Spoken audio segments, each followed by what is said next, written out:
How many of you guys would say your fights kind of go overboard and become kind of like physical altercations? Anyone here physical altercations with their family members?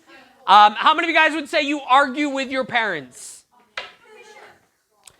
Who would say it's not just a rare occurrence, it is almost an everyday thing? You kind of argue. It is every day. Okay, let's narrow it down here. How many of you guys would say arguing is a very light word to use what you do with your parents? Voices get raised, things are said, people regret, or maybe you don't. But it gets pretty intense. How many of you guys have ever ditched a friend? Maybe you had plans with a friend, and then a better friend came along, or you were going to hang out with someone, and then these friends were going to go see a movie, and you're like, I don't want to go to their house. I want to go watch a movie. Yes. I have a question. Yes. What if you were in good friends and wanted to ditch your other friends, but then you ditched them to hang out with your friends that they wanted to ditch? Okay, it's a little complicated, but still, the essence is you've ditched someone at some point. All right. Huh? You ditched other friends for each other? See, when I said in the first service that I ditch people, they're like, you're cruel, you're mean. So basically what you're saying is it's not cruel or mean. Not at all. It's really No, okay. There you go. There you go. And those times that Gabby has ditched Emma, she's holding the other friend's hand going, I've ditched other friends for you. Yeah. All right, what about this? What are some other things we take for granted? Like, for instance, how many of you guys have had to use a broken cell phone? Whether it's the screen's broken, your internet access is crap. You get like those random, you're talking to people on the phone and they can't hear you at all. What about people that drive a car? Who here, your car has occasionally had issues or a parent's car has issues? What about this? First service was doing this notoriously. Who here, you kind of fall apart a little bit over a little piece of you dies when you can't get internet access. Can't connect to a network. You kind of, and you're left staring at your phone. There's nothing there, but you still slide through just hoping that there's a little bit of an internet connection. So things that people take for granted. So I was on one of my first or second mission trips to El Salvador, and I was 16 or 17 at the time. And I remember I was a big gamer, and I asked my parents for this game, and they were just kind of like, no, we're not going to get the game. And over I would ask them. My brother had no interest in the game. I just kept on pushing them. How many of you guys, you push your parents for something when it's really important to you?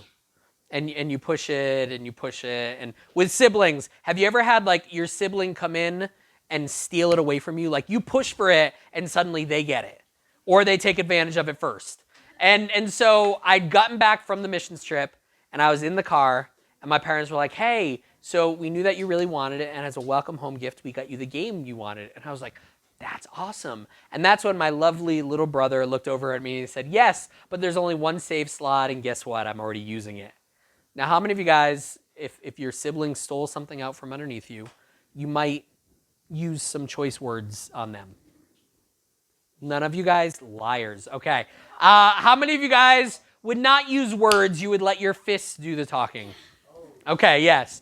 But here's the thing. I typically would flip out over this, but the minute he said that, I was like, it doesn't really matter. And he's like, what? Because how many of you guys would say you are that sibling that you like to push your other siblings' buttons just to see what their response is going to be? And basically he was trying to push my button, but here's the thing. They were talking about this video game, and I had just come back from a missions trip where I had seen firsthand poverty. I had seen people hurt. I'd been to really poor places. I had been seen the emotional highs and lows. I had seen God do all this work. And suddenly I was like, a video game in the scheme of things doesn't matter. When you've seen all that, something like a video game, to me, just wasn't worth fighting over. Because I realized something that day. And that is what we're going to go to. If you look in 1 Peter 4, 7 and 11, it says this. Everything in the world is about to be wrapped up. So take nothing for granted. Stay wide awake in prayer. Most of all, love each other as if your life depended on it. Love makes up for practically anything. Be quick to give a meal to the hungry, a bed to the homeless, cheerfully. Be generous with different things God gave you, passing them around So all of you get in on it. If words, let it be God's words. If help, let it be God's hearty help. That way, God's bright presence will be evident in everything through Jesus, and he'll get all of the credit as the one mighty in everything. Encores to the end of time. Oh, yes. We're in the season of Thanksgiving. How many of you guys, you are the type, you will not do anything Christmas until Thanksgiving is over? Okay? Anyone here in my boat, like Christmas lights are already up, music is already playing, I've already been going through my movie collection.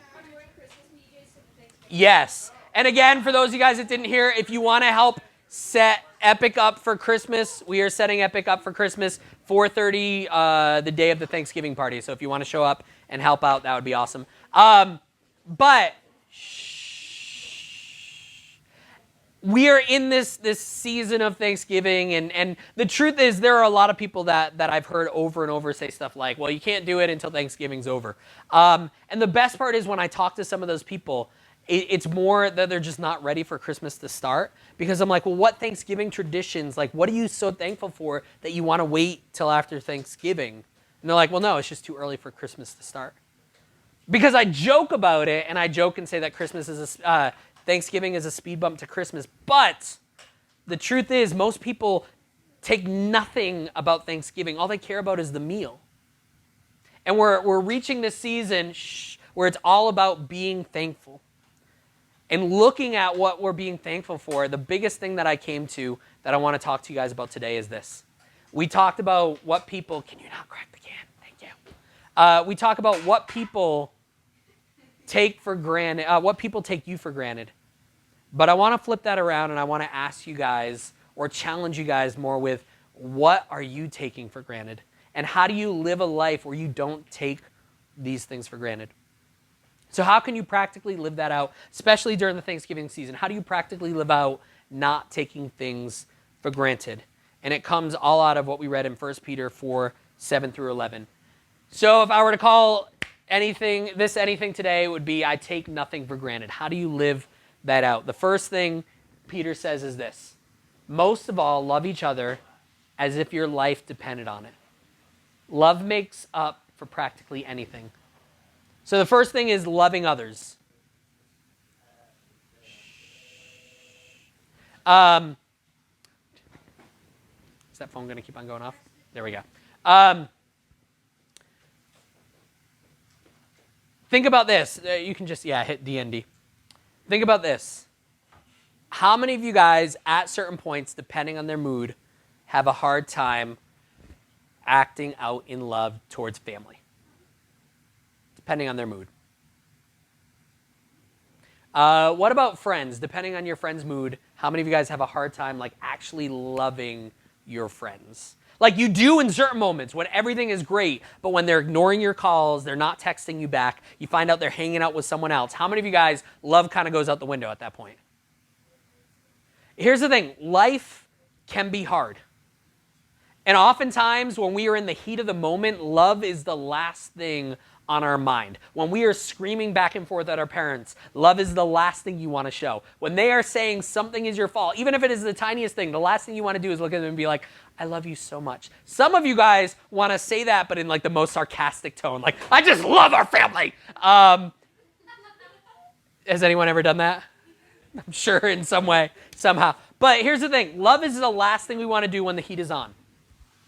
But the truth is, what is love really? I've said this before, and most people aren't saying that anymore to me, only because probably I've stated this before. But I've worked with teenagers long enough where I love it, sarcastically, when a teenager comes up to me and they're like, I have a new boyfriend. And I'm like, oh, that's so great. And I just love him. How long have you known him? What's his last name? Oh, okay, and you're madly in love with it. I would call that infatuation or lust, but, and people do that all the time. They're like, I just love it, everything about him. I just love him, or they say it with the girl, I just love her. The best is when some guy comes up and they're like, I just love her. And I'm like, you guys don't even interact. Well, yeah, she doesn't know I exist yet, but I love her. We have replaced the idea of love with those little fluttery feelings you feel. And that's great and all, but love is not all about the butterflies you feel when you're around that person. Love is about seeing things from the other person's point of view. Meaning this, when you are arguing with your parents, do you ever step outside the box and say, okay, what are they really angry about here? If your parents mad about you breaking curfew or not answering them, if you stepped outside, you may realize, and this is not 100% of the time, but you may realize that more than anything, the thing that they're angry about is they were actually nervous because they didn't know where you were or what you were doing. But love is stepping outside of the argument to see things from their point of view. I mean, I'm married, and I've been married for almost 11 years now, and there are times where me and Melissa argue. It happens. And in the heat of the moment, most of the time, the last thing I want to do is be like, well, what's Melissa's point of view on this? Because I know that I'm right. Right? Anyone here, when you get into an argument, you know you're right. So why bother stepping out into the other? But that is what love is realizing that you may not fully be right, and they might actually have a point to what they're saying and doing. Love is about caring for the person beyond the circumstances. I was talking to someone before, and they were it was like a year in a relationship, and they were just like, oh, we just don't love each other more, or they don't love me anymore. And I was like, okay, well, why would you say that? Well, because we argue. Okay. Yeah, but if you argue, it means you don't love each other. Love is seeing beyond the circumstances that you are in at that moment. Love is being able to see, maybe you've been arguing with your parents for the last year. Love is being able to see beyond that and realize whatever that is, whatever reason that is the circumstances that are going on, but it doesn't change the way that you feel about them. I argued with my parents all the time. It does not change the fact that I still love them and I know that they love me. Love is about sacrificing in a healthy way. Now, this is not something where you're like, so I really like this person. They said they love me, and out of love for them, I've decided to give up my job, my career, move away, live on a farm, never leave the house, and just live a life of servitude. That is not a healthy way. But sacrificing in a healthy way, it means if your parents are asking you to do something that you just don't want to do, but choosing to say, you know what, I love you enough, I will sacrifice to do this for you. With your friends, with some of your classmates, choosing, because oftentimes the focus is all about us and what I'm getting and what I'm doing. But love is stepping outside of that selfishness. So when I say that we are to love others, to really understand this idea of not taking things for granted, it means not just when you feel those fluttery feelings, but when you're in the heat of the argument, when everything seems like it's falling apart, when it seems like everyone is against you, that is when you choose to love and not take those things for granted. The second thing is mirroring gratitude. Peter says this, be quick to give a meal to the hungry, a bed to the homeless cheerfully. It's the easy things a lot of times that we take for granted. Who here has ever gone into your kitchen at home and you were looking through and you were just like, there's nothing to eat? Have you ever had that where you walk in and there's just nothing that looks good to eat? And our response is there's nothing to eat. And yet, is there actually food in there? Most of the time, yes. It's just nothing that we want to eat. I've had kids do that with Epic, and they're like, I'm starving. And I was like, okay, there's stuff in the cupboard. Just go through the cupboard. And they come back and they're like, there's nothing to eat in there. And I was like, yeah, there's like this. Yeah, but I don't want any of that. So it's not that there's nothing to eat. It's nothing that you want to eat. Things that we take for granted. How many of you guys hate being at home? Like if you can get out of the house, you will get out of the house. Get away. Sometimes the people in the house you just want to get away from. And yet, we still have a house. We still have a home to go to in a safe place. Who here has like maybe Netflix or Hulu or Amazon Prime Video or Disney Plus or any of those things, and yet you still sit there and you stare at the TV or your phone and you're like, there's nothing to watch. Have you ever been there where you're just like, I don't even know what to watch? Like there's so many options, you kind of get overwhelmed. Things that we take for granted. It's funny because a lot of times we will feel like we are being taken for granted. We'll sit there and say, like for me, there were times I was like, my friends just don't, they take me for granted. I was one of the first ones to have a car, which meant that I was also one of the first ones to chauffeur people around because first car drive. Do you chauffeur people a lot? Yeah. Do you ever feel like, even in the back of your mind, just a little tiny hint like, are they using me for a taxi? Yeah. Okay. And I was like, man, my friends are taking me for granted. I drive them around everywhere. They're just using me. And then in the same aspect, those were the same friends that they were like, hey, come out and hang out at the house. And then I ditch them for the movies. See, sometimes we're like, they take me for granted, and we are just as quick to take them for granted. Be thankful for who you have and what you have. And let that thankfulness and attitude spread to others. I mean, do it for the right reasons and the right motivation. Because when we do it and we're doing it for those right reasons, we encourage other people to see it and do it as well, and it changes our attitude. Sometimes we miss opportunities because we are not fully grateful. We don't fully show gratitude. I've shared before, but I grew up with my grandfather, and he was a manic depressant, and so that meant like his moods were all over the place. There'd be certain times he would want to do stuff with us, and then there'd be a month or 2 or 3 or 4 where he was just depressed and wouldn't get off the couch. And so all I really remember about him is he would want to take us to the movies or to rent a movie. And so for the longest time, my relationship with my grandfather was I would hang out with him when I wanted to rent a movie or go see a movie. And then at some point, I remember coming across like these old home movies, and there's in the movies, I see him chasing me around as like a little Josh, and I called him Gumpy. I don't know why I called him Gumpy, but I was like running around, and I was like, "Come and get me, Gumpy!" And he's like, "I'm gonna get you!" And I was like, I didn't even realize I had this relationship with my grandfather when I was younger. And so I started going out of my way, and for about a year, I know nothing about baseball. My grandfather loved baseball. He loved the Red Sox, and he loved the Detroit Tigers. And so for a year, I would just look up information, and when I would call him, I would choose to call him and talk to him about it. And I built this small relationship with him because I was like, I want that. I don't want to take it for granted. And then sadly, at the end of that year, he had gotten injured, and the infection grew, and the doctors couldn't do anything, and he passed away. And there's that thought in the back of my mind, like, it took me all of these years to build a relationship with him. And it's great that I did it for that 1 year, but what did I miss out on? What did I take for granted because I just used him for the movies? Or because I didn't realize the relationship that I could have had with him? Choosing to mirror gratitude and not take things for granted. It's not going to change things like that. It's not going to bring my grandfather back, but it'll help you not miss the opportunities you might have if our focus is just all about ourselves and what we are getting. Don't miss some of the opportunities to really have relationships and get close to the friends around you or your family. I mean, I don't know everyone's family story, but I know, just like any teenager, there are some of you guys that you love your family to death, and some of you guys that you love them and you want them to die. But not literally, but some of you guys, you fight all the time. I love my brothers, and I've shared this before. My brother Joel, I don't get to talk to enough. We fought all the time growing up, and now we live across the U.S. from each other. And I would give anything to have a deeper relationship with him. And there are times that I try to have that deeper relationship with him because I love him.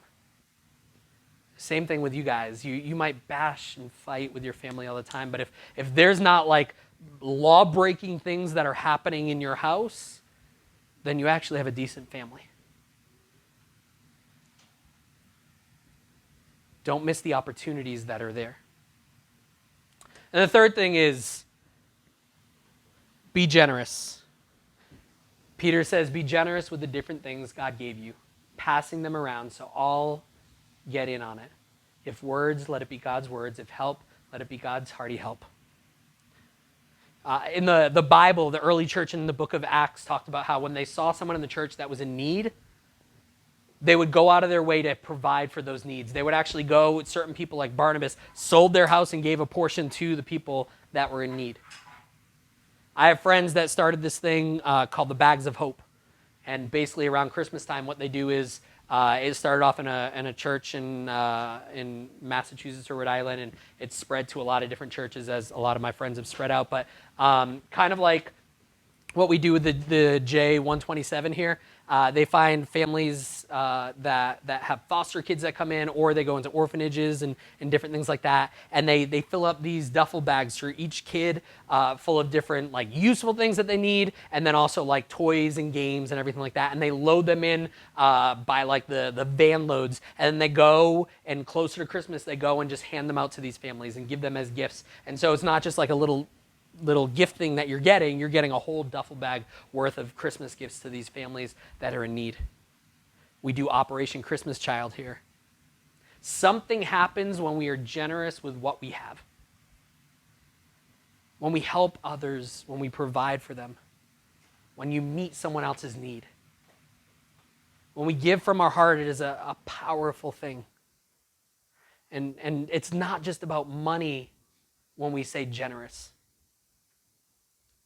Because that verse says, give with what God gave you. It's not just about money. For some of us, the thing that maybe God is saying you need to be more generous with is your time. Actually, like listening to someone, sitting down with them, going out of your way for them. There's this picture here, and then my little brother works on people's hair and stuff, and I saw a thing that they did where they went out to like women's shelter or homeless people, and they offered free haircuts. It wasn't pouring out lots of money, but he was giving out of his time and his talent. What about being present for people? Have you ever had a conversation with someone, and even though they were looking you in the eye, you knew they were not listening to a single word that they said?